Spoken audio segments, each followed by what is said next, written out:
एक बार 16 पढ़ लो जरा क्या है।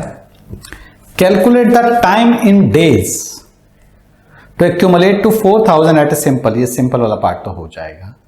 नेक्स्ट, एक compound rate of interest of 6% per annum convertible quarterly, यानी 3600 रुपए को 4000 होने में कितने डेज लगेंगे अगर रेट ऑफ इंटरेस्ट जो है हमारा 6% पर एनम कन्वर्टेबल क्वार्टरली है। तो 3600 आपने डिपॉजिट किए हैं, 3600 डिपॉजिट किए हैं, 4000 रुपए आप उसकी एक्यूमुलेटेड वैल्यू चाहते हैं।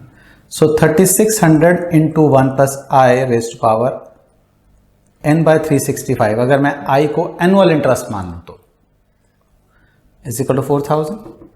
बट मुझे एनुअल इंटरेस्ट तो दिया नहीं हुआ, मुझे तो क्या दिया है, i4 दिया है। तो 1 प्लस i4/4 इस बार क्या करूंगा, 4 करूंगा, तो ये हो जाएगा 4n/365 is equal to 4000।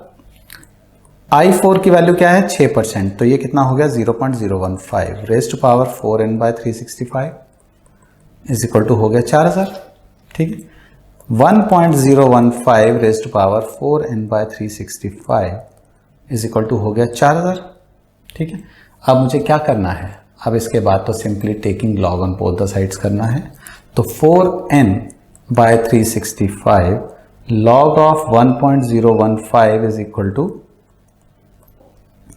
Log of this is 10/9।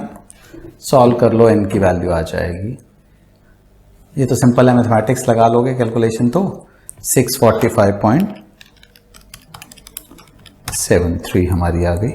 सो इतने डेज में हमारा जो पैसा है 3600 रुपये 4000 रुपये बन जाएंगे।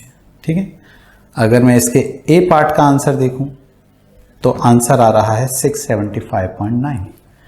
मैंने बी पार्ट का आंसर निकाला 645.73। इसका अगर मैं सी पार्ट की बात करें, ये जे गलती से लिखा हुआ है, एक compound rate of interest 6% convertible monthly, चलो ये भी आप कैलकुलेट कर सकते हैं जैसे मैंने क्वार्टरली का कैलकुलेट किया है। अगर मैं इसका सी पार्ट का आंसर कैलकुलेट करूं, दिस इज कमिंग एज 642.5। अब हमारा टास्क ये है, हमें ये बोला है explain why the amount takes longest to accumulate in 1A। एक जो 1A है सिंपल इंटरेस्ट के केस में सबसे ज्यादा टाइम क्यों लग रहा है, यानी सबसे ज्यादा दिन 675.9 लगे हमारे, बी पार्ट में उससे कम लगे, सी में उससे भी कम लगे हैं। ठीक है, तो देखो ऐसा क्यों हो रहा है, देखो इसका रीजन क्या है। देखो टाइम पीरियड क्योंकि एक से ज्यादा है, तो हम ना हमेशा ऐसे देखते हैं, एक साल से कम का पीरियड, अगर एक साल से ज्यादा का पीरियड, दो पॉसिबिलिटीज हैं।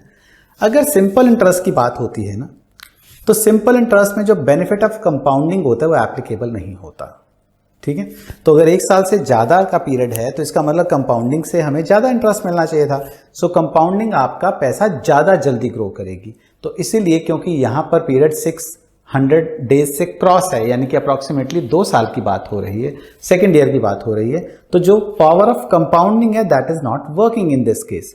So in case of simple interest, the benefit of compounding is not applicable. That is why it takes maximum time to accumulate 3600 to 4000 in case of simple interest. ठीक है, चलिए।